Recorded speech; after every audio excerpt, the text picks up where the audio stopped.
Essaie de l'embrasser sans sauter.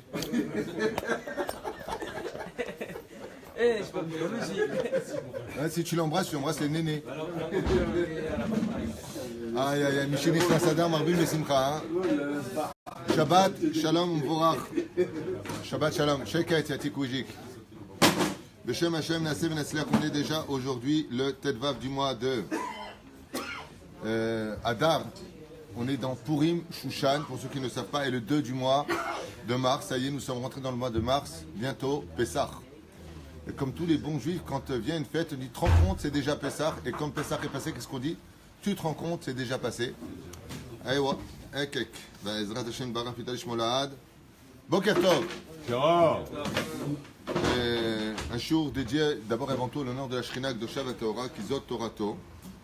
Refouach Shema pour Morat Imi, Chaya Bat Miriam, Sarah Talia Bat Efrat Miriam, Yafa, Johanna Bat Shemesh David, Chaim Ben Noah, Ezekiel, Yitzhak Chaim Ben Rivka, Esther, Rachel, Valérie, Rivka Bat, Aralet Kwika, Asher Stéphane Ben Moshe, Jami, Sarah Gisèle Bat Louise, Léa Bat Kimcha, Deri, Yosef, Gérard Ben Julie, Leilou Nishmat, l'élève Elfa Abdalim pour l'élévation de l'âme de Mazal Bat Simcha Atia, Vechen Félix Ben Esther, Bechol Mete Israël Bechol Atar Ve'atar, Bezrat Hashem Bar Vitale Shmo Laad. Voilà. Refouach Lema. Non, Leilou Nishmat. Ah, Refouach Lema, donc ce que j'avais dit. C'est Cheryl. Chérine. Bat Esther. Refouach Lema, et qu'on n'entend que de très très bonnes nouvelles partout. Alors, comme on est encore dans Purim, normalement, on devrait faire la paracha de Kitissa. Aval, on est dans Purim, donc j'aimerais comme ça rapporter quelques petits chidushim sur la fête de Purim, toujours pour garder un petit peu en nous et en mémoire cette merveilleuse fête, qu'on ne soit pas pressé de quitter Purim, parce que Purim c'est une occasion extraordinaire de pouvoir demander à Kadosh Baruch Hu énormément de choses, de vivre dans la joie et de ne pas être comme Aman Aracha, qui avec tout ce que Dieu lui avait donné et accordé, il avait une très belle femme, Zeresh, c'était une grande réchaïte, mais c'était une belle femme, il avait des centaines d'enfants selon le Midrash, il était vice-roi de tous les royaumes d'Achashverosh, il avait tous les honneurs, tout le monde se prosternait, sauf une seule personne, voilà le petit Bobo d'Aman. C'était un personnage qui avait absolument tout, même la santé, il avait les honneurs, l'argent, tout le pouvoir lui était accordé, sauf une seule chose, et on a vu qu'il a tout perdu, parce que la seule chose qu'il ait vue, eh bien, c'est ce manque. Ce manque de haine, Chauvéli, comme le dit la Megillah, tout ça n'a aucune importance pour moi de tout posséder si Mordechai ne se prosterne pas devant moi. Il faut comprendre que, comme le dit tout à l'heure, nous l'avons expliqué la halacha, dès que nous sortons de Purim, Yesh Lidrosh Shoshim Yom, il faut parler tout de suite de la Pessah. Pourquoi? Parce que on ne peut pas vivre la Géoula si on n'est pas Saméar, si on n'est pas capable de recevoir le Melech HaMashiach dans la joie de vivre. Et la reine, est-ce qu'il y a problème technique là. Changer. Top. Ok. On ne peut pas arriver à vivre Nissan si Bémet, on ne s'est pas conditionné dans la joie de vivre. Damrou Chazal, allez, on commence nos Perushim sur Purim. D'abord et avant tout, hein, sur Purim. On est aujourd'hui Purim Shushan. On est le 15 du mois de Hadar, donc on fera exceptionnellement une parenthèse. Voilà. Right. Hier, j'ai raconté une très belle histoire et j'aimerais revenir dessus à propos de la Megillat Esther. Quand on arrive au Mishté de Esther, il y a quelque chose de surprenant qui intervient. C'est que dans le deuxième Mishté qu'organise Esther avec Achashverosh et Haman, dans la Megillat Esther, explique le Rav Yonah Metzger, nous y trouvons une argumentation, un argument de la part d'Esther qui ne va pas du tout dans la réalité des choses. Elle lui dit, car nous avons été vendus pour esclavage et pour être des servantes. Et là, Achashverosh demande, mais qui a fait cela? Le'abed ou larog et kol hayehudim, nashim vetav v'chule v'chule. Et d'un coup, elle dit quelque chose de surprenant qu'on trouvera nulle part dans la Megillah. Elle dit à Achashverosh, car nous avons été vendus la avadim ou les shfachot, esclaves et servantes. Nulle part on a vu dans la Megillah que dans le décret d'Aman demandé à Achashverosh, les Juifs devaient être mis en esclavage et les femmes mettre en esclavage. On n'est pas dans Purim, on n'est pas dans Pessah, on est dans Purim. La deuxième chose surprenante, c'est la réaction d'Achashverosh. Alors, où il était particulièrement bête, où il était particulièrement, une fois de plus, bourré, le bête à micheter. Il dit, quoi? Mais qui c'est qui a fait ça? Oui. Et elle lui dit, quoi, t'es pas au courant? C'est Aman Ara Azé. Et lui, qu'est-ce qu'il fait? Il est tellement surpris, Yitzhak, que Achashverosh, chef, il est tellement surpris qu'Achashverosh, il se met dans un tel état de colère qu'il sort de la maison du jardin. Beginat Abiktan, il sort et il revient fou de colère. Et là, on a envie de lui dire, mais attends, t'es blid, tu es rkik, tu es professionnel, tu fais quoi de ta vie? Qui a donné son tampon, sa bague, comment on appelle ça, son sceau? Qui a donné le sceau du roi à Aman? C'est qui? C'est toi. Pour combien d'argent? 10 000 kikars. Kesef. Donc tu es au courant. Dans quel but? C'est marqué au début de la Megillah, pour exterminer les Juifs. Alors qu'est-ce que tu es en train de faire? Mais c'est quoi cette histoire? Qui c'est qui a fait ça? Et on voit qu'il est sérieux. Est-ce qu'on voit qu'il est sérieux à Achashverosh? Parce que quand il revient, avant de partir, qu'est-ce qu'il dit? Mais qui a fait ça? Il dit à Esther. Mais qui a fait une telle chose? Lui, il a fait Purim. Il a bu. Hein. Ah, il a bu plus de 4 verres. Et l'explication est très belle. Pour comprendre l'explication de ce qui s'est passé, quand on lit la Megillat Esther au début, où il y a marqué la Abed ou la Rogue, ouais, et kol hayehudim, d'exterminer, de faire perdre, de tuer tous les Juifs, et que Esther répète cette phrase, mais elle rajoute quelque chose. Le fait de rajouter quelque chose à Achashverosh vient nous apprendre qu'Achashverosh n'était pas au courant d'une chose qui a été faite derrière son dos. Et c'est pour ça qu'Achashverosh va réagir en disant, mais quoi? Mais c'est quoi cette histoire? Je ne suis pas au courant. Askede Lavi Nedze, j'ai raconté hier soir pendant le repas de Purim une très belle histoire et je voudrais vous la faire partager à tous, pour celui qui veut écouter. Il y a longtemps de cela, à peu près 5 siècles, on a retrouvé en Perse, un Sefer Torah écrit par la main de Ezra à Sofer, celui qui était Ezra et Nehemia, celui qui ramena les Juifs après l'époque justement de Purim vers Eretz Israël pour reconstruire le Beth Amikdash. Ouais. Et on l'appelait Ezra HaSofer. Ezra, le Sofer, qui veut dire celui qui écrit les Mezuzot, les Sefer Torah, les Tfilin. Pourquoi on l'appelait Ezra HaSofer?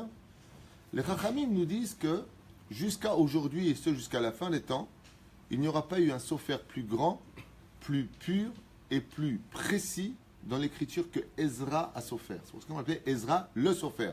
Comment on appelle un Sofer aujourd'hui? Sofer Stam. On appelle ça un Sofer Stam, ça veut dire un Sofer qui écrit les Mezuzot et les Tfilin. Stam, c'est les initiales. Mezuzot, Tfilin, Sefer Torah. Et Ezra HaSofer, à la Shalom, était un Sofer hors pair.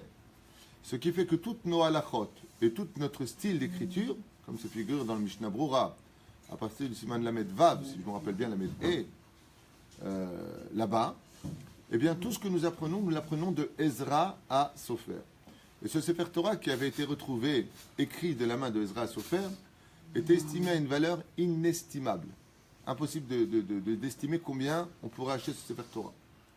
Le père, qui était extrêmement riche, un homme d'Israël qui était extrêmement riche, a acheté ce Sefer Torah pour une somme exorbitante. Le problème, c'est que quand est mort le papa, qui avait que 2 enfants, un aîné et un benjamin, c'est-à-dire un aîné et le dernier de la famille, ils ont commencé à se disputer qui va prendre ce Sefer Torah. Et le jeune va vouloir se renchérir sur son frère et va vendre tout ce qu'il possédait pour pouvoir acquérir le Sefer Torah de Ezra à Sofer. Il va vendre sa maison, il va vendre ses champs, il va vendre ses troupeaux, il va vendre la belle-mère, il va tout vendre. Tout ce qu'il peut vendre, il va le vendre. Et c'est lui qui va en fin de compte l'emporter sur son grand frère pour acquérir le fameux Sefer Torah de Ezra. Parmi eux là-bas, se trouvait un juif qui, quelques années avant, avait vendu son âme au christianisme, Lo Aleinu Velo Alechem, qui s'était converti pour des intérêts personnels. On lui avait promis, comme il n'arrivait pas à percer dans le monde de la Torah, on lui avait promis une grande place s'il se convertissait au christianisme à l'époque. Et donc il avait accepté cette place. Et quand il a vu que les juifs étaient capables de se battre et de se ruiner pour un Sefer Torah, il a décidé de se rhabiller en juif le jour de Purim, pendant que tout le monde buvait un peu de vin, et alors que tout le monde était sorti de la Beth Knesset, il ouvrit le Echal, sortit le Sefer Torah, et là-bas, dans la paracha de Shemot, où c'est marqué que nous étions esclaves avadim chez Pharaon, il a enlevé le haïn du mot avadim, et il a écrit en hébreu la lettre Aleph. Et il a refermé le Sefer Torah. Voici qu'un mois plus tard, quand nous sommes en train de relire sur le Inyan de Pesach Avadim, eh bien, le Chazan s'arrête en plein Shabbat, effrayé, blanc, et il dit, il faut rentrer absolument le Sefer Torah, il n'est pas kasher. Ce Sefer Torah, dit le Chazan, en appelant le Rav de la Beth Knesset, n'a pas pu être écrit par Ezra Sofer, c'est un leurre. Parce que Ezra Sofer n'aurait jamais commis une telle erreur d'écrire le mot Avadim avec un Aïn. Comment tu dis Avadim? Aïn, Bet, Dalet, Yud, Mem. Il n'aurait jamais écrit Avadim. Ça veut dire quoi Avadim? Avec un Aleph. Ça veut dire perdu. Nous étions perdus chez Pharaon en Égypte. Si tu changes la lettre Aïn, on lève Aleph, ça devient vous êtes perdus. C'est fini pour vous. Donc qu'est-ce qu'a fait le Chazan et le Rav? Ils ont remis ce Sefer Torah. Et bien entendu, qui était dans la Beth Knesset, le jeune frère qui était présent, qui s'était ruiné pour ce Sefer Torah. Et dans toute la ville de Sfat et en Israël et à Jérusalem et de par les frontières, on avait annoncé tout simplement qu'en réalité, ce n'était pas le Sefer Torah de Ezra à Sofer.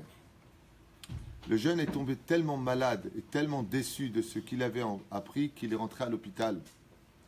Et ne refusant de manger, de se nourrir, son père est descendu du monde d'en haut et il lui a expliqué toute la situation. Dans les rêves, il est venu le voir en lui disant « Mon fils, sèche tes larmes et retrouve ta joie de vivre. Nous sommes pendant le mois de Hadar. Tismach, car le Sefer Torah que tu as acheté est bel et bien le Sefer Torah de Ezra. » Alors dans le rêve, il lui a dit « Pourquoi il y a une telle erreur qui a été commise ?» Et il lui montre comme ça ce qui s'est passé comme un écran. Il lui dit « Voilà ce qui s'est passé. Tu te rappelles de celui-là qui avait ceci et cela, qui est devenu curé dans le village d'à côté? Eh bien, sache que c'est lui qui est venu changer la lettre. » Et il lui a dit Tov, mais pas très convaincu. Et il lui a dit, et pour preuve, sache que quand tu iras tout à l'heure à la Beth Knesset, quand tu te réveilleras de ce rêve, va à la Beth Knesset, et en dessous du Echal, tu y verras là-bas, pas le Echal, la Teva, tu lèveras là-bas le tapis et tu y découvriras un œil humain écrasé. Parce que le Bédine d'en haut s'est réuni et ils ont décidé avec Ezra de punir celui qui avait fait une telle chose, étant donné qu'il a retiré la lettre Aïn du Sefer Torah, il a perdu son œil qui a été arraché et qui est tombé, qui a roulé sous la Teva. Donc tu y trouveras son œil. Mais sache que Ezra lui-même est descendu du Gan Eden pour réparer son propre Sefer Torah. Donc tu pourras l'ouvrir et tu constateras qu'il n'y a même pas de tikkun qui a été fait, tout est halak comme c'était au préalable. Qu'est-ce que fait le jeune homme? Il se lève le lendemain matin, il va vite à la Beth Knesset, il annonce venez avec moi pour montrer que c'est un coup monté. Mon père m'a expliqué ce qui s'est passé, voilà ce qui s'est passé. Ils arrivent là-bas, ils lèvent le tapis de la Teva et ils y trouvent un œil humain écrasé, mamash. Ils ouvrent le Sefer Torah et le mot Avadim a été écrit avec la lettre Aïn, mamash avec la lettre Aïn, comme si qu'il n'y avait jamais eu de falsification du Sefer Torah. Aïta Simcha Gdola Meod, ils ont fait un grand michté, une grande joie pour remercier Ezra Sofer d'avoir laissé et réparé ce Sefer Torah qui venait de sa main à lui, écrit de la main de Ezra Sofer.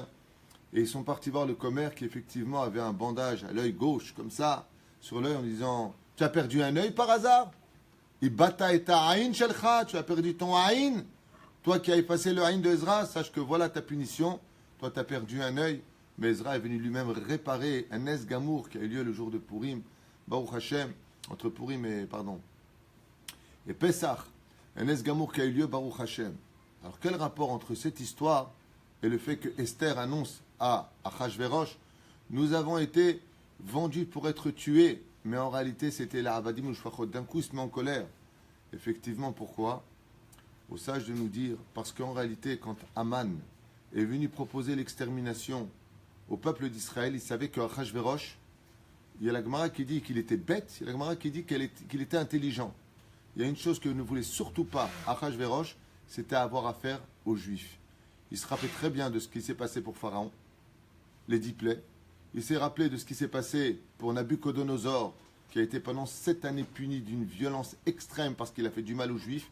Il a dit, moi, je ne veux pas faire de mal aux Juifs. Qu'est-ce qu'il a fait, Aman? Il est venu dans la tromperie. Il lui a dit, voici 10 000 pièces d'argent pour mettre en esclavage ce peuple. Donc comment c'était marqué? Avec un haïn, la avadim. Et c'est ce qu'elle lui dit, Esther. Nous avons été vendus en tant qu'esclaves et en tant que servantes. Mais Aman a rasé, lui, il veut nous exterminer. Et là, on comprend pourquoi il réagit à Achashverosh. Qu'est-ce qu'a fait Aman?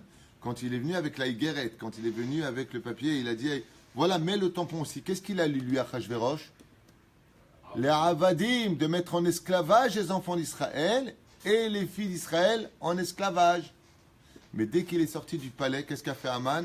Sans que personne ne le voie, il a effacé le Aïn, il a mis le Aleph. Ce qui fait que la Avadim, c'est devenu la Abed ou la Rogue. Pas les Eved, pas les Aved, qui veut dire mettre en esclavage. Mais Perouche Adavar, de le mettre à mort. Et là, par contre, la Abed, en hébreu, veut dire les exterminer, les faire perdre de ce monde. Maintenant, on comprendra pourquoi dans la Megillat Esther, Achashverosh se met tellement en colère et dit, mais qui a fait ça? Qui a osé changer une des lettres du sceau dans lequel j'ai accepté de mettre les Juifs en esclavage? La reine, elle dit, Ani ve'ami, moi et mon peuple, nous devions être quoi? En esclavage. Pourquoi? Parce que la reine, de façon légitime, selon la hiérarchie, elle a le droit de dire, non, je ne veux pas qu'il soit esclave. Mais pour une extermination signée par le roi lui-même, les choses étaient compliquées. C'est pour cela que tout le chidouche d'Esther dans son michté, sachant que Akadosh Baruch Hu serait près d'elle, c'était de dévoiler un secret que lui-même Achashverosh ne savait pas. C'est qu'en réalité, dans la Higueret, c'est-à-dire dans la lettre d'extermination, en réalité, Aman avait changé le décret en dehors des yeux d'Achashverosh. C'est Perouche Adavar. Aman il a écrit en hébreu. Aman, il écrivait en hébreu. Ken, dans les 7 pays. En hébreu, quand c'était parti pour les Hébreux, il a changé dans les 70 langues. La guerre était partie dans tous les pays. Mais cette falsification a été faite pour nous, les Hébreux aussi. Surtout pour nous. Et c'est sur cela que va se baser Esther. Zéro. Omer Kacha.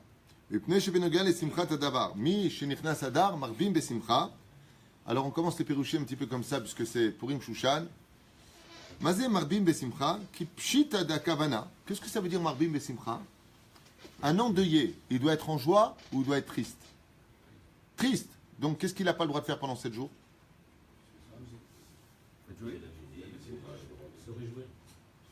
Vous êtes un peu naze.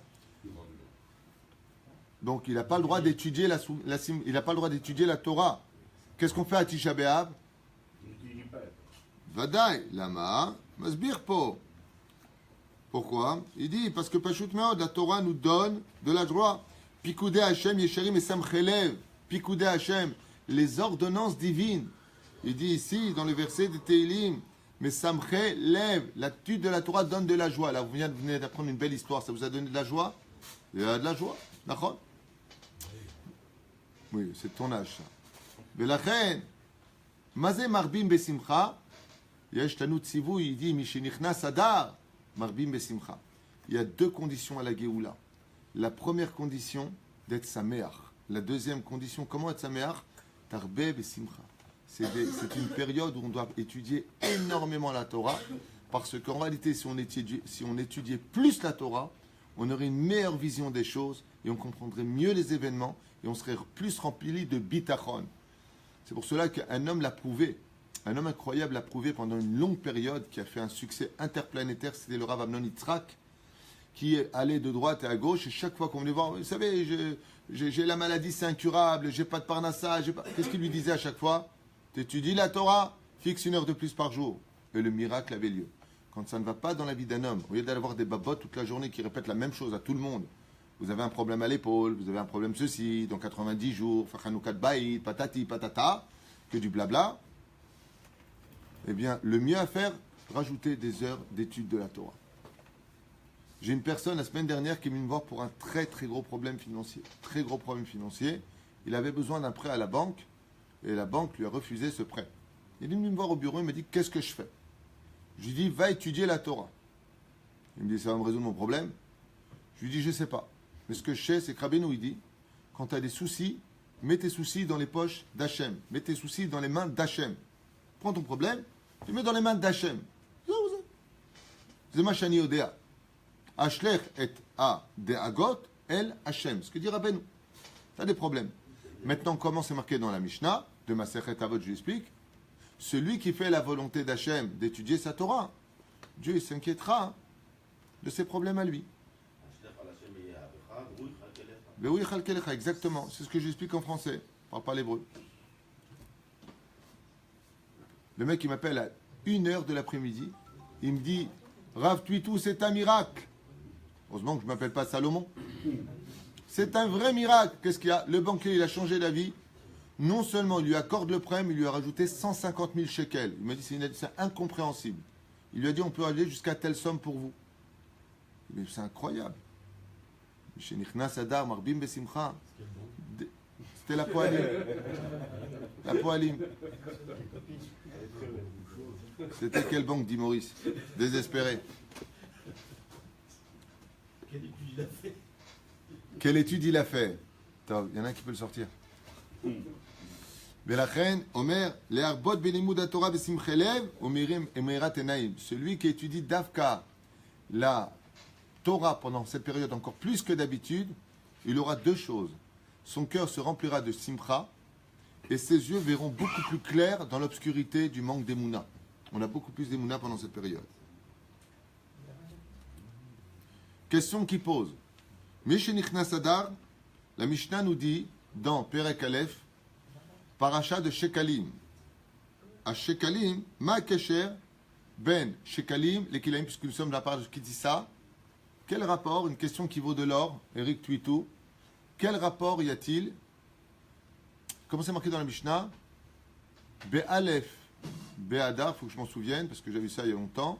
Be'alef, Be'adar, Mashmi'in, Ala Shekalim, Ve'ala Kilaim. Alors j'explique en deux mots.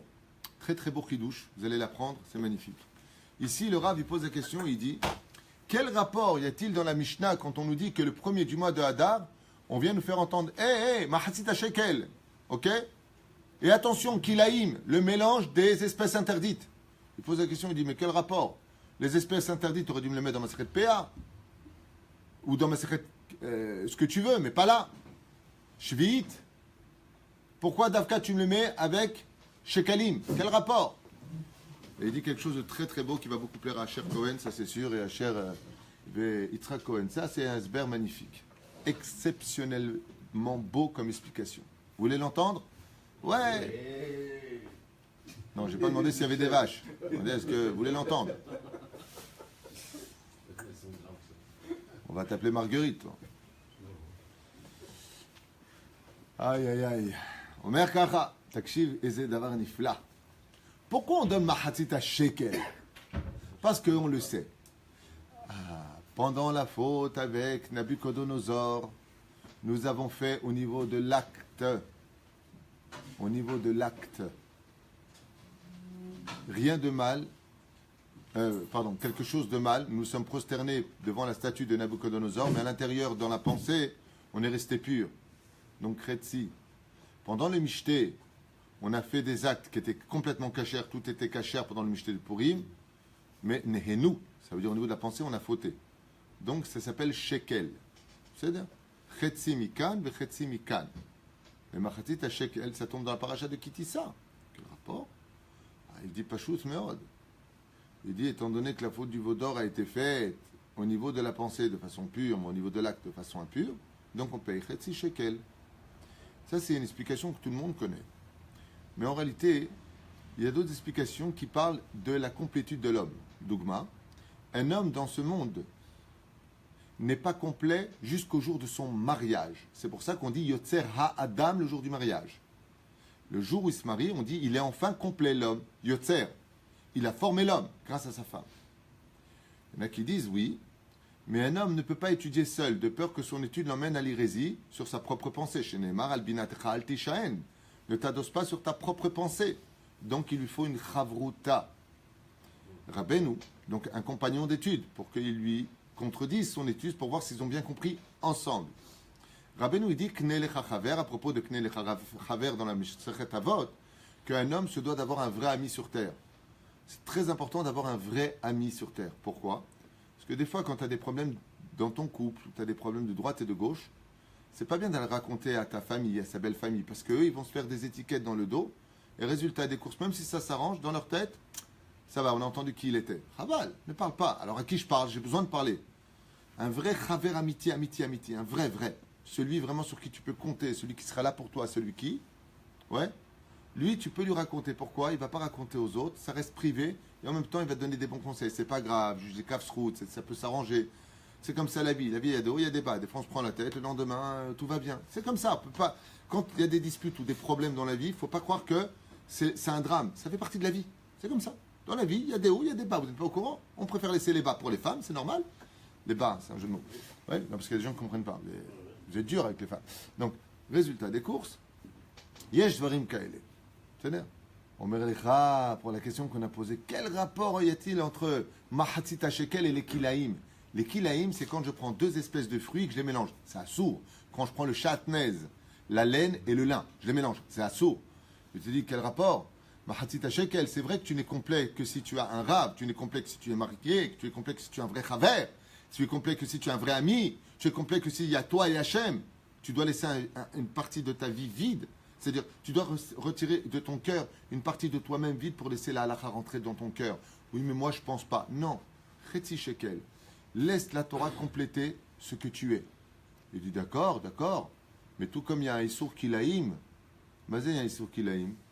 C'est-à-dire, on ne mélange pas deux personnes qui ne sont pas matimim. Donc, quel rapport était entre Shkalim dans la Mishnah, de Masechet Shkalim, ouais, et les Kilaïm?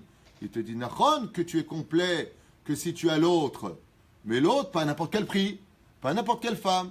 Fais une enquête, qu'elle ait de bonnes midotes, qu'elle ait du savoir-vivre. Bezrat Hashem, que ce soit matim pour toi. Un rave, pas n'importe quel rave. Un vrai Talmid Chacham, que ce soit un homme qui a une bonne réputation, que l'on connaît bien, qui est un homme qui est un exemple. Verroulé. Nachon, un ami, pas n'importe quel chaver. Tiens, viens, tu veux être mon ami. Comme tous ces gens qui jouent à un jeu très déroutant sur Facebook. Tu veux être mon ami? Excusez-moi, je n'ai pas Facebook, mais je trouve ça incroyable d'écrire des choses. Tu veux être mon ami? Vous savez ce que c'est un ami? Tu veux être mon ami? Moi, j'ai plein d'amis. C'est virtuel, tu n'as aucun ami.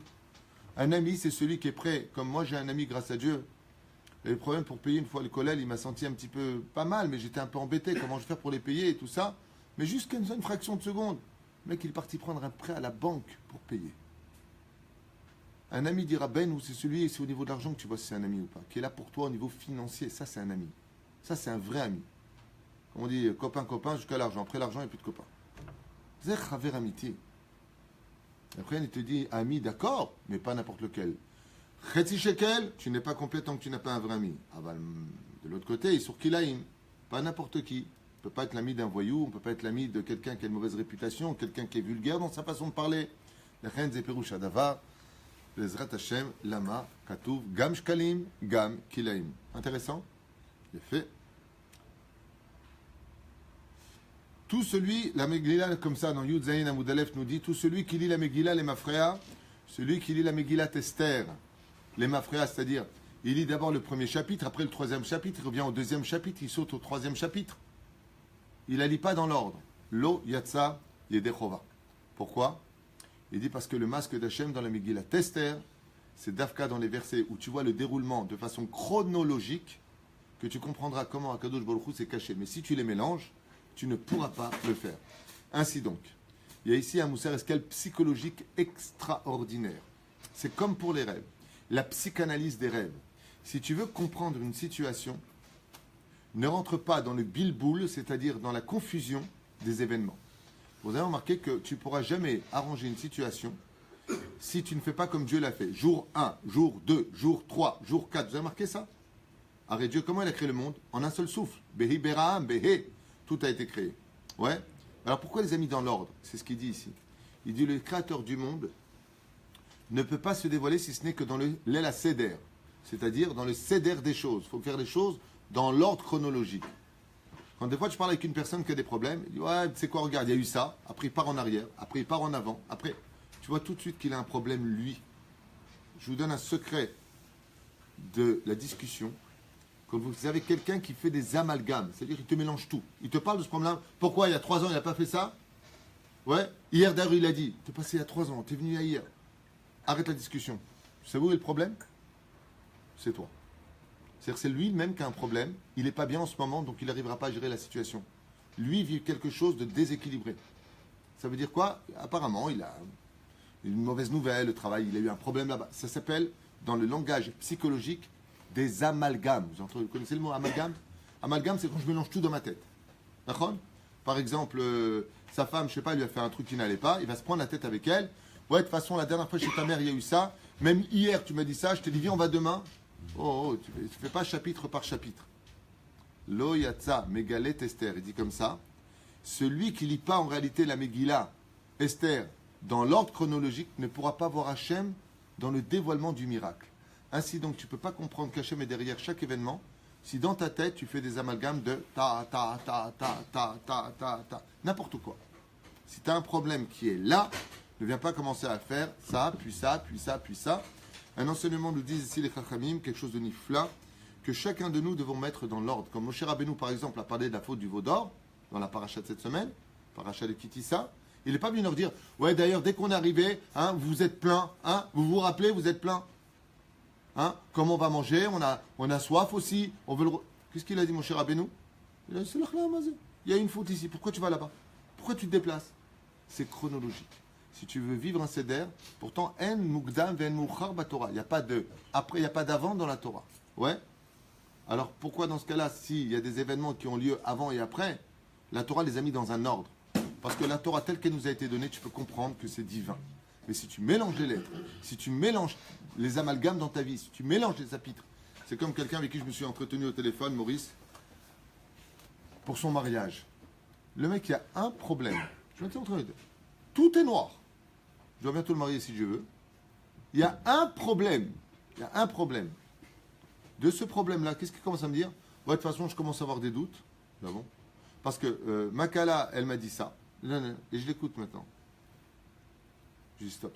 Il n'y a aucun problème, nulle part. Maintenant, je courant de rien. Je remets son problème en ordre. Je lui montre que par A plus B, il dit ouais, c'est vrai. Alors, ouais, ben, je crois qu'il n'y a que ça qui me dérange. Vous avez dit que moi, je suis au Merpo. À Corée, Tamegila, les Mafréa, le Yegalé, Hachem, Mahore, Aïrouim. Il ne pourra pas voir Hachem derrière les événements de sa vie. C'est pour ça que les gens sont mal psychologiquement. Baruch Hashem, ta femme, ça va? Baruch Hashem. Les enfants, ça va? Baruch Hashem. T'as un toit? Baruch Hashem. T'as une vie qui est bécédère? Baruch Hashem. Alors le travail, ça va pas très bien. Ah, alors où est le problème? Baruch Hashem, tout va bien? Oh, juste ça. Alors tu peux soigner le problème. Pourquoi? Parce que tu verras Hachem automatiquement derrière cet événement. Pourquoi? Si tu es meilleur R, pourquoi là ça bloque un peu? Hachem va te dire. Mais si, ouais, de toute façon j'en ai ras-le-bol de tout, ma femme qui se plaint tout le temps. Elle s'est plaint une fois, elle t'a dit qu'elle a mal au dos, elle t'a dit que ceci, cela. Ah, c'est ça. Qu'est-ce qu'il y a? Est-ce qu'il n'est pas identifié? Entre autres. Alors faites très attention, chers amis, il nous dit ici, un ifla, Kiryat Megillah Rak Beseder, Beseder Enyanim, chapitre après chapitre, sinon, Leolam, Lot Egale, Hashem, Asalanu Nissim, Beniflaot, Bechol Dor Vador, Bischut, Kiryat Megillah, Belachen, Lo Yatsa Yedechova. Celui qui n'a pas réussi dans sa vie à régler les problèmes de façon ordonnée, ne pourra pas vivre la Géoula intérieure. C'est pour ça qu'on appelle ça d'ailleurs l'El Seder. Range bien ta maison si tu veux vivre la Géoula. La Shrina va descendre. Mais si tu as laissé du Hametz, si dans ta vie tu es rempli de choses qui te gonflent, c'est quoi le Hametz? Le Hametz, c'est le levain. Le levain qui fait lever les choses. C'est-à-dire c'était tout petit, mais il t'a fait une histoire comme ça. Pourquoi? Parce que tu ne comprends pas du tout les problèmes. Parce que tu les as gonflés, parce que tu gonfles les autres, et puis parce que tu ne comprends rien. Mais les choses dans chacun sont dossiers. Voilà. Un enseignement que je trouve très sympathique, je voulais vous le faire partager. Ah, il rajoute ici quelque chose, j'ai oublié de vous lire, il dit, parce que si tu mets les choses dans le Seder, Kacher Migia, les Sof Kirat Amigila, Azmatri Lavin et... Ah, il a fait. C'est vraiment très psychologue. Il dit, parce que si tu mets les choses dans ta vie, ta Megillah à toi, c'est-à-dire ta propre vie dans le Seder de pourquoi des choses, de façon ordonnée, alors quand tu arriveras à la fin de ta vie, Yatsa et Dechova, tu comprendras pourquoi en réalité tu as subi tout ça et tu as vécu tout ça. Tu le comprendras. Mais si toute ta vie a été un amalgame de choses, où tu mélangeais tout, le Yatsa et Dechova, il arrivera à sa fin de sa vie en disant, de toute façon, j'ai rien compris à ma vie, elle était nage, j'ai rien compris. Tandis qu'à Purim, qu'est-ce qui s'est passé à la fin de la Megillah? On a bu du vin, on était sa mère. Il dit quelqu'un qui est ordonné dans sa tête, même s'il a souffert, mais que tout a toujours été, remet les choses à leur place. N'exagère pas les choses. Quand il arrivera à la fin de sa vie, il comprendra pourquoi tout ça, et ce sera pour lui une grande lumière et une grande joie. Moussar, est-ce qu'elle apprend? C'est un grand moussar que nous apprend ici la Megillah. On avance. Les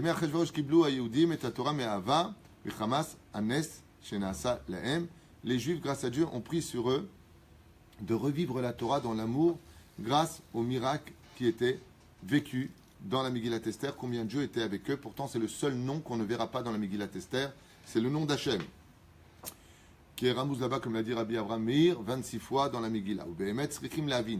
Lama lo kilbo hayudim ata et Torah me'ava. Il dit ici, pourquoi dans ce cas-là, ils n'ont pas reçu la Torah dans l'amour? Pourquoi on a attendu jusqu'à Purim pour recevoir dans l'amour? Comme par exemple, il dit, quand est-ce qu'on aurait dû recevoir la Torah dans l'amour? Eh bien, dans le livre de Yoshua bin Nun, et non pas à Purim. Très très bonne question. Et pourquoi? Il dit, parce que s'il y a un endroit au monde qui doit donner de la joie aux Juifs, s'il y a un endroit au monde, Ve'aya kitavo, el haaretz. Quand est-ce que Ve'aya, en Ve'aya le shon simcha, dit la Gemara dans Megillah, Ve'aya, et quand tu viens dans l'entrée, tu seras vraiment heureux. Donc il dit ici, quoi? Il y a un juif qu'en galoute. On comprendrait pourquoi il n'est pas sa mère. Il y a un juif qu'en Eretz Israël. Oh, il n'a pas de raison d'être malheureux.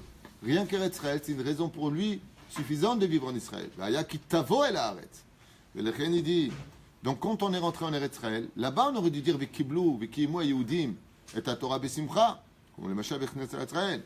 Oh, ou alors quand encore, quand on a construit le Beth Amikdash, on a vu la Shekhinah, le premier temple, il y avait 10 miracles. Là-bas, on aurait dû vivre la Géoula à un degré d'amour et de don de Torah. Rak b'chad verosh, kiblu me'ahava.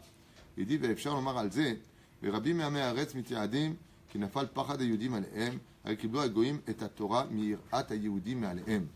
Et là, il nous donne un chidouche extraordinaire, le Rav. Il dit ici, parce qu'il faut savoir que la ira des Juifs, qu'on a reçu le jour du don de la Torah à Shavuot, en réalité est tombé sur les goïms. Je vous fais une parenthèse très importante. Beaucoup de gens ne savent pas ce chidouche. Mais il faut savoir qu'à Purim, quand la guerre a été finie, qu'on a commencé à faire le Mishté, il y a beaucoup de goïms sur les 127 provinces, 127 pays, qui ont atteint le degré de Irat Hashem. Ils ont atteint le degré de crainte du ciel. Nafal pachad haYehudim, c'est pachad haYehudim, la peur des Juifs. Au niveau du pshat, c'est la peur que nous, le décret venait sur nous. Il dit non, en réalité, quand on a reçu la Torah le jour de Shavuot, on a reçu Be'ira, dans la crainte. Il dit ce niveau de crainte est parti chez les Goïms. Et ils sont venus pour se convertir chez Mordechai au judaïsme. Qu'est-ce que faisait Mordechai? Écoutez ce chidouche magnifique. Il dit ici, Vaya az minhag. Il y avait un minhag à cette époque. Au Mordechai et Yehudi, qu'est-ce qu'il faisait? Il faisait boire les convertis. Ceux qui voulaient se convertir avant la conversion, il les faisait boire. Alors ils ont posé la question, il dit pourquoi? Il dit Nichnas yain yotze sod. Celui qui boit du vin sortira de lui le secret. Il dit quel secret? Il lui disait maintenant, vas-y, dis à toute vitesse, Baruch Mordechai Arur Haman, Baruch Mordechai Arur Haman. Mais si en réalité au fond de lui, il était resté l'ami d'Aman, qu'est-ce qu'il disait? Baruch Haman Arur Mordechai. Nichnas yain yotze sod. Je veux voir si vraiment ta conversion elle est sincère ou pas. Et qu'est-ce qu'il a dit? Il a dit, ah, venafal irat haYehudim alehem. La crainte des Juifs. Pourquoi? Parce qu'il disait même sous les goïms qui voulaient se convertir. Non, Baruch Mordechai, Arur Aman. Donc il a dit si même Soul, vous êtes capable de dire Baruch Mordechai, Arur Aman, c'est que sincèrement vous avez la crainte du ciel et c'est ce qu'il dit ici. Vous avez maintenant sur vous la dignité de devenir juif. C'est Perouche Adapa. Perouche Nifla. On devrait faire ça aussi aujourd'hui. Okay? C'est ce que faisait Mordechai avec les goïms qui voulaient se convertir. Venafal Pahade Yehudim Alehem est tombé sur la crainte. Il dit alors si notre crainte d'avoir reçu la Torah, ouais, le jour de Purim, elle est tombée sur les goïms, qu'est-ce que nous on a eu comme niveau alors? On est passé du niveau de crainte au niveau d'amour de la Torah. Et eux sont arrivés au niveau de la crainte comme nous l'avions vécu. C'est fait.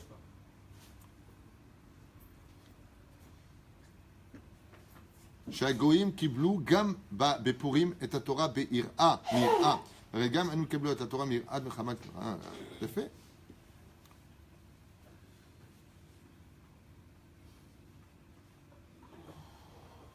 טוב, on avance. מה טוב שישלח מתנות לאביונים על ידי בניו ובנותיו וקטנים כדי לחנכם במצוות. Il dit ici, il y a un très très beau minac pendant Purim, de donner d'Afka à ses enfants des Mishloach Manot pour leur donner l'envie d'être capable de donner. Le but de la création du monde, c'est d'être capable de donner. C'est le but. Naton Titen, c'est le but de la création du monde. Il dit plus que ça encore, on n'a pas le droit de raconter les mitzvot. Il y a des questions? Quels sont des millis, je pense qu'il y a la réponse, qui dit par rapport au bonheur, il n'y a pas un bonheur plus important que d'être en Israël, et elle dit comme quoi, en fait, pourquoi alors il y a des personnes qui ont des épreuves en arrivant ici. Oh, très bonne question d'Émilie. Si c'est tellement beau d'arriver en Israël, pourquoi il y a des gens qui ont tellement d'épreuves quand on arrive ici? La Gemara dans Masechet Brachot Bedaf Amud Aleph nous dit Israël ne s'acquiert que par les épreuves. Ça veut dire que si quelqu'un compte faire sa alia, il y a un très beau proverbe chassidique qui viendra lui dire. Comme ça, j'ai lu. Celui qui monte en Israël et qui compte beaucoup souffrir ne souffrira pas beaucoup. Mais celui qui compte monter en Israël pour ne pas souffrir, souffrira beaucoup. Israël s'acquiert par les souffrances. Et pourquoi? C'est très simple, Émilie. Parce que Israël vient te débarrasser des dettes spirituelles que tu as avec ton Créateur. Arrête, on a fauté. Eretz Israël, c'est une machine à laver de l'âme. Chez Nehema, comme c'est marqué, car la terre fera ta kapara. Ce qui fait que celui qui vit en Eretz Israël, qu'est-ce qu'on a lu la dernière fois, ne se réincarnera plus. Celui qui vit en Israël et qui est enterré ici, par exemple, la terre d'Eretz Israël, comme c'est marqué dans Ktubot Kuf Yud Aleph Amud Aleph, viendra faire sa kapara. Ce qui fait qu'en Eretz Israël, il y a un moment de souffrance, mais qui c'est Baruch Hashem qui finit tôt ou tard. Ça dépend du tikkun de la personne.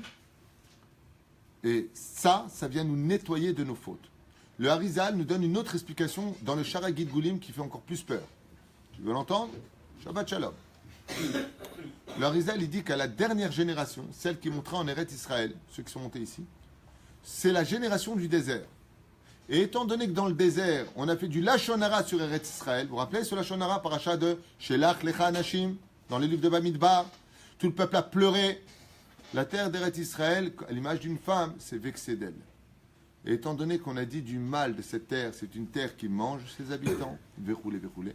Le Harizal nous apprend que quand la dernière génération, quand on reviendra sur la terre d'Eretz Israël, tout celui qui a dit du mal d'Eretz Israël paiera tout le Lashon Hara qu'il a fait. Velachen isbelu be'Eretz Israël, ils souffriront en Eretz Israël. Plus que ça, ils mourront pour la terre d'Eretz Israël parce qu'ils ont tué cette terre avec leur langue. Alors, la terre d'Eretz Israël leur fera payer leurs dettes. Et donc, comment on peut dire qu'on peut être heureux en entendant de telles nouvelles? Réponse très simple. Qui paye ses dettes? S'enrichit. C'est beau d'être riche, non? Qui paye ses dettes s'enrichit. Je vous donne un exemple. Quelqu'un doit 100 000 shekels à l'autre. Il lui dit, ou tu me donnes 10 shekels maintenant et tu quittes des 100 000 shekels, ou tu ne me les donnes pas maintenant et tu me paieras à la fin du mois comme tu me les dois les 100 000 shekels. Qu'est-ce que vous préférez? 10 shekels maintenant ou 100 000 shekels plus tard? 10. Le Zohar nous dit quand une personne souffre sur terre, c'est même pas 10% de la souffrance qu'il attend après la mort s'il n'a pas réglé sa dette sur terre. Alors, c'est s'enrichir ou pas? Un jour de souffrance sur terre, ça peut équivaloir à un an dans le Guéhinam. Un jour. La Gemara nous dit à un tel point que même si tu te trompes, tu as mis ta main dans ta main gauche pour prendre ta clé dans la main droite, en mince, c'est de l'autre côté, tu viens faire une grande kapara. En Eretz Israël, ce qu'on a de bien, Ve'amer kulam tzadikim, le olam yirshu aretz, qui vit ici, kulam tzadikim, comme ça c'est marqué dans la page 114 du livre Chesed Avraham de Rabbi Avraham Azoulay. Il dit tout celui qui vit en Israël, kulam tzadikim, comme ça c'est marqué, je sais que ça va faire griser certaines personnes. Aval zema shekatuv. Kulam tzadikim. Et pourquoi kulam tzadikim? Parce que dès que tu fautes ici, il te fait payer. Sinon, Vatarke Haaretz et Yoshve'el te sort de la terre d'Israël. Ça, c'est un rapport avec les Gilgulim, je ne rentre pas dans les détails. Zéou. La reine, Émilie, c'est pas qu'on souffre en Israël, c'est qu'on paye des dettes qui appartiennent à des réincarnations. Et qui paye ces dettes s'enrichit? La reine, Yesh Lismoach. J'ai connu malheureusement une personne en France qui avait une très grave maladie, à l'époque où j'habitais à Jérusalem. Et il est monté en Eretz Israël, Lo alenu velo alechem, et il est rentré à l'hôpital, Ve'alach le Bet Olamo. Avant de partir, le Bet Olamo, j'avais rencontré au Bet Canada, à l'époque à Jérusalem, et je lui ai dit, comment tu te sens, comment tu vas? Il m'a répondu, très bien. Je lui ai dit, ah bon? Pourquoi? Il m'a dit, parce que j'ai tellement eu peur de mourir en Chutz La'aretz, que maintenant que je suis en Eretz Israël, Baruch Hashem, je suis proche d'Hachem ici. Donc j'ai moins peur, j'ai même plus peur, je suis même heureux. Alors c'est vrai qu'en Galoute, peut-être qu'il y en a qui vont mieux financièrement qu'ici, je n'en sais rien. Mais ce que je peux vous dire, c'est un proverbe que m'avait appris mon Rav à la Yeshiva, quand j'étais Bachor Yeshiva. Mieux vaut manger une petite part de gâteau bien frais qu'une grande tarte périmée. La Galoute, c'est périmé. Eretz Israël, c'est tout frais. Hein? C'est? Loua. Tov.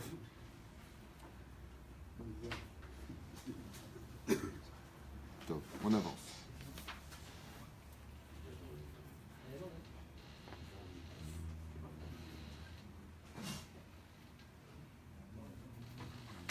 Alors toujours dans le même état d'esprit, il dit ici quelque chose de très sympathique. Pourquoi nous-mêmes, bon c'est toujours l'idée des convertis, mais il dit pourquoi nous-mêmes, alors dans ce cas-là on boit du vin, parce que tous les miracles ont été faits sur le vin. Mishenichnas adar marbim besimcha, nachon, et on boit du vin. Pourquoi? Qui yaïd mesamche lev. Le vin donne le cœur heureux. Il dit mais pour voir si la personne vraiment à Purim, elle est arrivée au stade d'avoir fait teshuva, on lui donne du vin pour voir si de lui vont sortir des divrei Torah ou s'il va dire réellement ce qu'il pense aux uns et aux autres. C'est-à-dire, est-ce qu'il a un masque sur lui ou est-ce qu'il a fait bas les masques? Ouais, il dit ici, ah, on s'embrasse à Purim, on fait le shalom. On dit, bois du vin, bois. Pourquoi? Parce que toute la Géoula dépendra aussi d'une chose très importante qu'il ne faudra jamais ignorer, c'est le shalom. Le shalom entre l'homme et sa femme, le shalom de la famille, le shalom du quartier, le shalom dans la synagogue, le shalom dans la société israélienne. Parmi les juifs, il faut qu'il y ait le shalom. Quand on fait le shalom en général, quand on était fâché, qu'est-ce qu'on fait? Quel est le symbole dans tous les pays du monde entier? Quand on était fâché avec quelqu'un, qu'on va faire la paix, qu'est-ce qu'on lui propose? Un verre d'eau. Là, histoire, je te fréquenterai pas. Un cadeau. Non. Bah ouais, viens, on fait la paix, tiens, je t'offre un cadeau. Ben vadaï, bon, allez, viens, on va boire un verre, on trinque. Trinquer avec quelqu'un, tout le monde le sait. Même les plus reculés de ce monde. Tout le monde sait très bien que trinquer avec une personne, chin, ça veut dire, allez, viens, on fait la paix. Il dit, la reine à Purim, étant donné qu'on doit vivre la Géoula, la Yehudim, Vekibel la Yehudim, il y a marqué Vekibel, Vekiblou en hébreu. Vous savez, Kibel, dans la Megillat Esther, c'est marqué, et les Juifs, il a reçu. Mais non, nous avons reçu. Il dit non, Vekibel. Pourquoi à Yehudim? Le premier mot est au singulier, le deuxième est au pluriel. Ça va pas, non? Vekibel à Yehudi. Mais tu peux pas dire Vekibel à Yehudim. En hébreu, ça va pas. Et te dis si parce qu'on était unis, donc on trinque tous les uns avec les autres. Mais comme c'est un jour où on arrête de jouer à l'hypocrite, c'est pour ça qu'on se déguise, on dit bois du vin. Il boit un vin, 2 verres, 3 verres, après qu'est-ce qu'il lui dit? De toute façon, je te supporte pas, je te boirai jamais. Je peux pas voir ta tranche. Ouais? Il dit Nichnasaïn, c'est ça. Est-ce qu'il s'est comporté comme un hypocrite comme Aman? Ou est-ce que Bémet, il est comme Mordechai qui a fait le shalom avec tout le monde? Comme ça, il rapporte ici, la reine, on dit, d'accord que tu mets un masque, mais bois du vin, ça va tomber ton masque. Ça veut dire, on va voir réellement, il y a eu comme ça, le Alim Alechem, une histoire terrible pendant un Purim, ça s'est passé à Paris. On m'a raconté quelque chose de Norav et Ayom. C'est un mec qui était très gentil, tout ça, et puis à Purim, il a bu du vin, et puis il a bu du vin, et puis il buvait pas de vin à la vase, puis il n'était pas du tout alcoolo, mais là, il a bu du vin, et sa femme, elle appelait chérie, tu sais, comme d'habitude, comme ça. Il était très... Et il dit, ne m'appelle plus jamais chérie, je t'ai jamais aimé, je te supporte pas, je me travaille toute la journée, ça fait 20 ans que je te supporte. Alors, il s'est endormi comme ça, sa femme, elle a attendu qu'il se réveille. Ah ouais. Patiemment. Elle lui a dit, ça va? Elle lui a dit, ouais, ça va, depuis combien de temps je dors? Il lui a dit, ça fait 10 heures, tu as bu beaucoup de vin grâce à Dieu. Voilà, tu peux m'expliquer exactement ce que tu voulais dire? Il lui a dit, de quoi tu parles? Il lui a dit, ben, tu m'as expliqué que tu ne me supportais pas, tu m'as expliqué que ça fait 20 ans que tu étais marié avec une personne que tu n'aimais pas, tu m'as expliqué que tu faisais tout ça par diplomatie parce que tu ne me supportais pas au point de ne pas m'entendre, donc tu m'acceptais tout. Moi, je pensais que c'était de l'amour et donc je voudrais comprendre. Il dit, mais non, mais j'étais sous, je disais n'importe quoi. Et sa femme, elle lui a dit, Sod, je voudrais réellement comprendre. Il dit, mais non, mais tu ne vas pas commencer à me faire ceci, me faire cela. Elle lui a dit, tu vois, Purim, t'as enlevé ton masque. Cette personne lui a expliqué qu'en réalité, il y avait des choses qui l'avaient dérangé. C'est parce qu'il était resté jaloux d'une histoire ancienne au fond de son cœur. Maman, chaque fois qu'elle lève chez l'eau, parce qu'elle devait se marier avec quelqu'un d'autre, sauf se marier avec lui. Et donc, il lui a toujours tenu rancœur. Et comme elle était en contact la première année de mariage avec l'ancien, par téléphone comme ça, pour le calmer, parce qu'il voulait faire un scandale, oui, tu m'as quitté pour lui. Il lui a dit, j'étais jalouse parce que tu ne m'as pas écouté, j'étais jaloux parce que tu ne m'as pas écouté. Après, j'ai commencé à te haïr dans mon cœur. Après, je me suis demandé si vraiment ça valait le coup d'avoir épousé. Beil Kitour el Aïnian, il a essayé de se rattraper comme il a pu, mais elle lui a dit, tu boiras plus jamais de vin à Purim. C'est pas méchant, mais c'est très dur d'entendre ça, très dur. La reine, il dit ici, c'est vrai que tu mets un masque. Avaliot Sesod, bois, mets ton masque, on ne te reconnaît pas, mets ton masque. La reine, il dit comme ça, Mordechai Ratzalifron mi'ou. On avance. Je voudrais avancer un petit peu. C'est sympathique comme Pérouchim. Très belle histoire. Bon, je l'avais déjà raconté, donc on ne la raconte pas. C'est la peine. Ok, on avance. Où est-ce qu'on voit un Remezidi ici? Vayas Avraham Mishte Gadol Beyom Agamal et Titrak, Igamel et Titrak. D'où est-ce qu'on voit la Megillah? Il pose la question ici. Tiens, Michael, c'est pour toi ce genre de question. Où est-ce qu'on voit le mot Megillah et Mishte dans la Torah? Alors je vous le dis parce qu'on n'a pas le temps. Le premier à avoir reçu, écoutez bien comme c'est beau, quand sont venus les 3 anges voir Avraham Avinu, ouais, ils se sont déguisés, ils ont mis un masque. Vayas, la M, Mishte, Avraham, pour la Brit Mila de son fils, après, qu'est-ce qu'il a fait? Il a fait Vayas, Mishte. Mishte? Non, c'est Ouda. Il a fait un Mishte. Et regardez bien les mots qui s'en suivent dans la Torah, c'est très très beau comme allusion. Gadol Beyom, Igamel et Yitzhak. Ça veut dire que quand Yitzhak fut prêt à la Brit Mila, Igamel, ça veut dire il a fini son sevrage. Le mot Igamel, ça s'écrit He Gimel Mem Lamed, Otiot Megillah. Où est-ce qu'on voit un Remez Gamour dans la Megillat Esther, dans la Torah? Le mot Mishte et le mot Megillah figurent pour Avraham Avinu, qui venait de recevoir ces gens juste avant, qui venaient de se déguiser en humain. Voilà, c'était juste comme ça un petit ridouche pour ceux qui le veulent. On avance.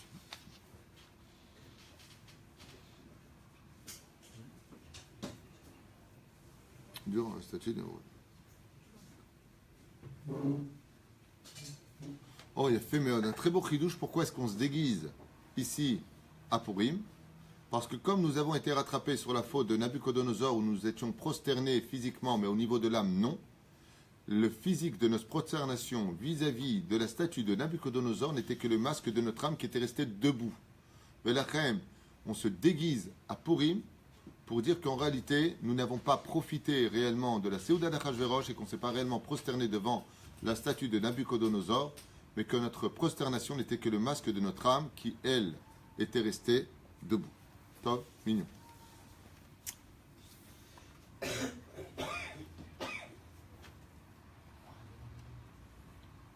Tov. Megillat Esther. J'ai fait. Encore 2 chidushim et je vous libère pour aujourd'hui. והיינו שהם תולים הכל במקרה, לקראו בה, אמרו חז"ל, קראו בן קראו, לשכן אצל עמלק, כתיב. Je donne comme oraot, מקרה וטבע. Il dit ici que toute l'histoire d'Amalek et de Haman dans la Megillat Esther est de sortir le pour en perse qui veut dire le sort, le hasard, que Amalek et Haman veulent absolument que les choses que nous vivons soient dépendantes du hasard. D'après vous, j'ai une question à vous poser simple mais importante. Est-ce que le hasard existe vraiment? Non, non, ok. Pourquoi tu répètes 2 fois non, non? Non, Je suis sûr. t'es sûr? D'accord?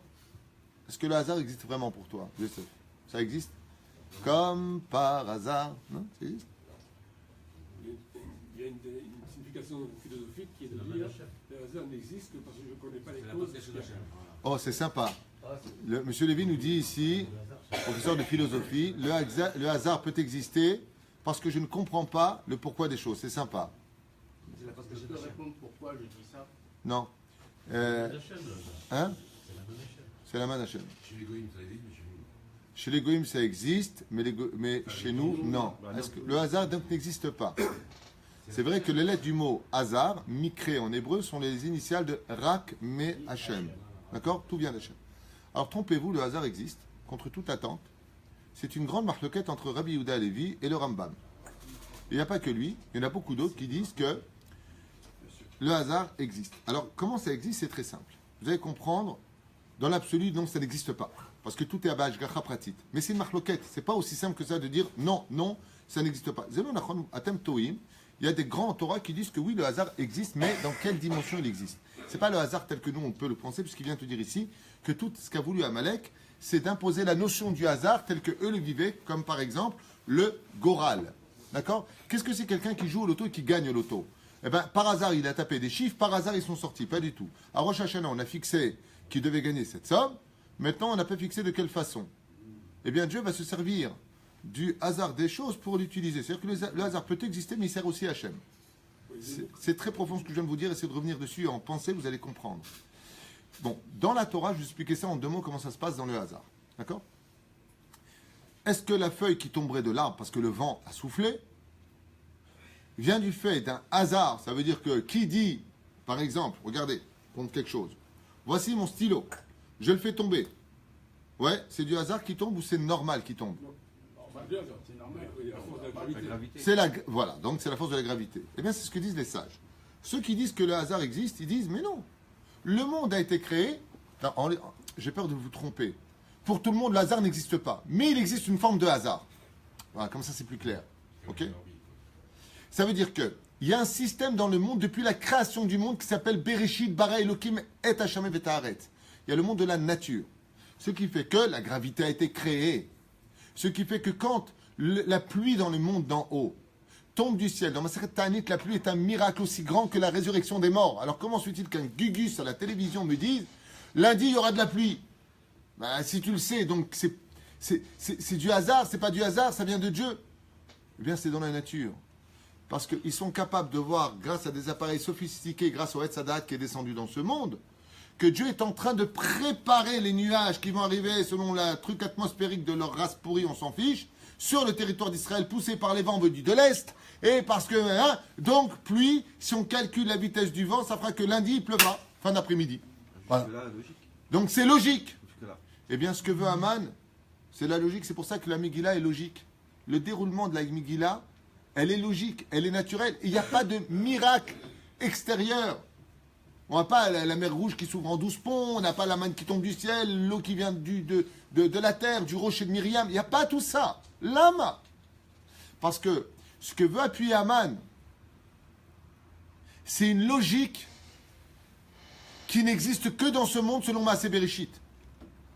Ce que veut expliquer Haman, c'est que dans ce monde, 2 et 2, ça fait 4. Ou Tzodek. 2 et 2, ça fait 4. Mais ce qu'il ne sait pas, c'est qu'au-dessus de la notion de Elohim, qui est Gematria, la nature, Ateva, existe le nom Havaya Baruch Hu. Il y a un autre nom. C'est pour ça que nous, on ne dit pas Baruch Ata Elohim. C'est-à-dire, si on avait dit Baruch Ata Elokim, Aman, elle aurait dit Amen. Il est dans la nature du hasard.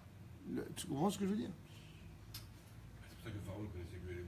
Ben exactement. Pharaon ne connaissait que Elohim. C'est pour ça qu'il ne veut pas reconnaître le Shem Havaya. Mi Hashem Sheshma Bekolo. La continuité, c'est pour ça que quand on sort de Pharaon, qui nous attaque? Amalek. La continuité de Pharaon, c'est Amalek. Qui en réalité ont un degré tellement élevé dans la Touma, et on sait que la Touma a un degré des fois plus élevé que la Gdusha, pour ceux qui étudient le Sod. Ouais. C'est pour ça qu'une femme doit être d'abord Nida avant de donner la vie. Quand Sarah, qui était pure, on vient lui dire tu vas avoir un enfant, elle est Nida. Oh, change de tante, je change de maison. Mais attends, je comprends pas, si tu vas avoir un enfant, sois pur. Il dit non. Non. Il faut comprendre que c'est grâce à l'épluchure que le fruit est gardé à l'intérieur. C'est-à-dire, si tu prends une orange, tu lui enlèves son épluchure, tu viens 2 jours plus tard, il est mort le fruit. Ce qui garde la Gdusha, c'est la Touma. Enfin, c'est un autre sujet. Non, 2 secondes, j'ai pas fini. C'est le même exemple que l'anglais. Non, c'est le même exemple que l'engrais, que tout ce que tu veux. C'est là. De la reine. C'est d'ailleurs la bonne nouvelle. Quand une femme, elle accouche, ça la rend Nida pour annoncer une bonne nouvelle. Elle peut avoir un autre enfant. Enfin, le méchant. De la reine, qu'est-ce que veut Amalek? Qu'est-ce que veut Aman? Faire passer tout par le monde du micré. Ça veut dire tout est hasard, c'est pas dépendant du dévoilement divin. Mais c'est dépendant du dévoilement de qui? Non, du Dieu de la création du monde. Du Dieu de la création du monde. Par exemple, en 2 mots, pour toutes les religions du monde, y compris les philosophes, Dieu existe? Oui. Mais quel Dieu? Celui qui a créé un monde. Mais dans le dévoilement, non. Chez nous, il existe à Pessah. C'est un Dieu qui vient nous prendre par la main, nous sortir du pays d'Égypte, nous accompagner, les de gloire, ouais, c'est un Dieu spécial. C'est de ce Dieu-là dont on parle. Ce que veut Amalek, c'est qu'on devienne des philosophes de la religion juive. Dieu, je veux bien, mais bon, je ne suis pas chômeur Shabbat, je suis pas chômeur. C'est ça, Amalek. Amalek, c'est de te dire que Dieu existe, la preuve en est. Pourquoi elle a fixé ça au mois de Hadar? Ah, très bien. Moshe est mort le mois de Hadar. Vous voyez, Mazé, il est mort. Enfin, si Dieu il l'a pris à ce moment-là, c'est que c'est un mauvais signe. Il dit, mais t'es bête, il est au ciné ce jour-là, dit la reine. Vous comprenez? Et la reine, est-ce que le hasard existe? La réponse est, le hasard fait partie des plans divins. Mais il peut exister. Ça veut dire que cette feuille qui va tomber de l'arbre, selon certains, quand elle va commencer à tourbillonner, arriver au sol, ce tourbillon que tu ne vois pas dans son importance peut provoquer à 10 km plus loin un ouragan qui est parti de cette feuille-là précise. C'est ce qu'on appelle l'effet papillon, exactement. C'est l'effet papillon. D'accord? Et l'autre, ils te disent pas du tout. Tu sais pourquoi la feuille elle est tombée? Parce que c'est l'automne. Et qu'en automne, eh ben, les feuilles des arbres, ils tombent. T'es pas au courant? Et une fois qu'elles tombent, on les ramasse, on les met à la poubelle pour pas salir le ciel. Voilà, tout simplement. Voilà. C'est pas une question de hasard. Le hasard fait partie de la nature. Maintenant, qu'est-ce qu'il y a de plus grand, mon cher ami? Qu'est-ce qu'il y a de plus grand? Celui qui dévoile Hachem dans les grands miracles dévoilés du Shem Havaya, ou celui qui est capable de voir Hachem alors que Dieu ne se dévoile pas, qui cache son nom dans la nature? Qui est le plus grand des deux? Celui qui est capable dans le monde naturel de la vie de dire Baruch Hashem toutes les 2 secondes. Tu te rends compte, j'étais aux toilettes, Baruch Ata Hashem Elokeinu melech haolam asher yatzar et Adam. Vous vous rendez pas compte du miracle que je viens de faire? Qu'est-ce que je suis parti aux toilettes? Celui qui vient de prendre sa paix parce qu'il a travaillé pendant 30 jours et il dit, te rends compte, Hachem, il m'a donné ma parnassa. Mais t'es teubé ou quoi? T'as travaillé? Qui dit travail dit parnassa? Il lui dit pas du tout. Avant, je travaillais dans une société, je travaillais 30 mois, le mec s'est barré, il a déposé le bilan, il n'a pas pu me payer. Combien d'hommes ont été plantés? Alors tu vois bien que c'est un hasard. Ou celui qui vient, il marche, il voit un chèque comme ça qui tombe du ciel, signé Shrina Gdosha. Et là, il dit, oh Seigneur, c'est ce qu'il vient dire ici. Pourquoi la Megillat Esther, elle est si grandiose? Parce que Dieu se dévoile à travers une nature où il reste caché. Et ça, c'est le plus grand des miracles.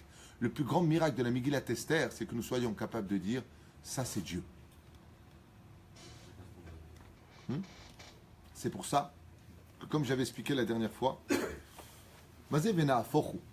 J'ai posé la question hier à tout le monde, j'ai dit, Mazé Vena Forhu. Le verset dans la Torah nous dit, Kiyad al-Kessia, Milcham al-Hashem ba'amalek, midor dor. Je traduis. Kiyad al-Kessia, donc le Yudke n'est pas complet, et la chaise, Kes, ça veut dire quoi, Kes en hébreu? Ça vient du mot qui sait. Mais comme il n'y a pas le Aleph, comment on écrit qui sait en hébreu? Kaf, Samer, Aleph. Donc si j'ai pas le Aleph, qu'est-ce que devient le mot Kes, Kaf, Samer, la racine du mot Kisouille, qui veut dire je me cache, couvert. J'ai couvert les miracles que j'ai faits pour vous. Je ne me montre pas dans la Megillat Esther. Qu'est-ce qu'il y a? Qui c'est? À la fin de la Megillat Esther, quand on a vu que les Juifs l'ont emporté maintenant sur les 127 pays contre nous, on a été capable de remplir ce qui manquait à Dieu. Kiyad al-Kes Ya. Yudke, qu'est-ce qui manque pour le compléter? Vavke. Le mot qui c'est, qu'est-ce qui manque? Le Aleph. Venafor. Hu, c'est He, Vav, Aleph. Nous avons rendu le He et le Vav au Yudke qui manquait dans le verset à cause d'Amalek. Et le Aleph a récupéré le Kes est devenu qui c'est. Le trône divin est devenu complet et le nom d'Hachem est devenu complet. Donc, c'était un jour de joie intense pour le peuple d'Israël. On a pu aimer Hachem. Et quel rapport avec l'amour et pourquoi pas l'Aïra? Parce qu'il y a encore une autre Megillah dans laquelle le nom d'Hachem ne figure pas une seule fois. Shir Hashirim. Le cantique des cantiques, la Megillat Shir Hashirim. Et pourquoi là-bas le nom d'Hachem ne figure pas? Parce que quand tu fais l'amour avec ta femme, tu ne prononces plus son nom. Tu es dans l'acte Minishikot pi ou kitovim dodecha miyain remez apurim. Car ton goût est meilleur que le goût du vin. Ma perushadava. Quand tu es avec ta femme dans l'intimité, tu es dans la clarté ou tu es dans l'ombre? Tu la vois ou tu la vois pas, ta femme? Pour les couples normaux, quand tu fais l'amour à ta femme, dans le judaïsme, tu ne dois pas la voir, tu dois rester caché, dans la pudeur des choses. Megillat Esther, pourquoi on est passé de la crainte à l'amour, disent les sages? Parce que c'est une Megillah qui nous fait tellement proche d'Hachem que le nom de Dieu n'a pas besoin d'être prononcé. Nous sommes ensemble, seulement cachés dans l'ombre de l'histoire. La reine, ça s'appelle Megillat Esther. Dans la Megillat Esther, il n'y a pas le nom d'Hachem, comme dans la Megillah de Shir Hashirim. Pour t'apprendre la proximité extraordinaire que celui qui vit Hachem dans chacun de ces événements, il sera capable de vivre que quand il marche, quand il parle, quand il vit, quand il travaille, quand il vit en Israël, que tout ce qu'il a, c'est donné par amour du Créateur du monde, tellement Dieu est proche de lui. Heureux celui qui sera capable, en d'autres termes, de vivre Purim tous les jours de sa vie. Tous les jours de sa vie pour lui, c'est Purim. Baruch Hashem. Je finis avec deux guématriotes. Oh, il y a tellement à dire ici.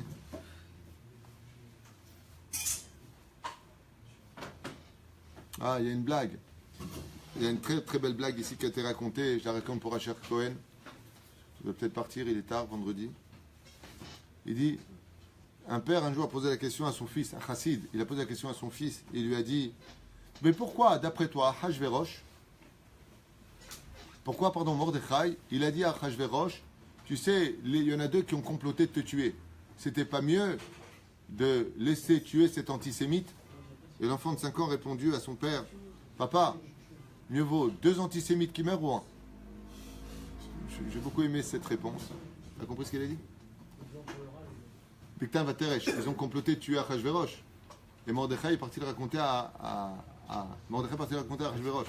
Alors le père, pendant Purim, a posé la question à son fils, il lui a dit, pourquoi le raconter? Il lui a dit, c'est simple, mieux vaut 2 antisémites qui meurent qu'un seul. Je trouve ça mignon.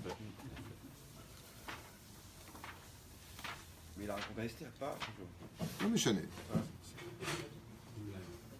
C'est une blague. Oh, wow. Tout ça c'est sur Purim jusqu'à la fin. Mon Dieu. Tov. On va s'arrêter là. Après c'est des commentaires sur la Megillah magnifiques dans ce livre. Magnifique. Vraiment magnifique.